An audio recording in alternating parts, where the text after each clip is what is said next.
And in fact, I think it was a project that had to do with capturing what all the state laws were Right. on various things. And um, we've really gone through a change in how both culturally and I think strategically we think about regulation in this country, where it used to be that the fight over regulation, sorry, I've got a thunderstorm No happening worries. here. The fight over regulation was um, there's something that uh, people perceive to be going wrong in the market, and we think that if the government got involved they could do a better job than the Right. market is at solving this problem. And we might argue about that, but I think the main argument is the government approach actually going to be superior?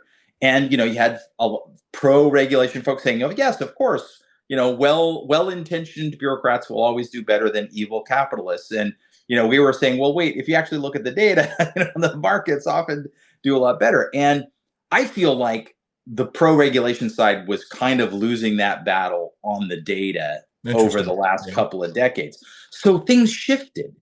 Now, when you look at most regulatory proposals in Congress and at the state and local level, they are, here's a new thing.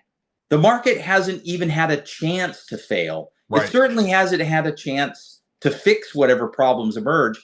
But because I can imagine as a legislator things that could go wrong, or as a lobbyist, or as an advocacy group, this is what we see with AI. Right. AI hasn't been around long enough for market failures to emerge or for the market to solve those problems. And yet everybody wants to regulate But them we've all because it's seen the the only thing. Terminator, Adrian. We've all Yeah. Well, the culture is like that too. right. Culture is like, yeah, the government should prevent problems from ever happening, as if they have this all seeing, all knowing power to do so.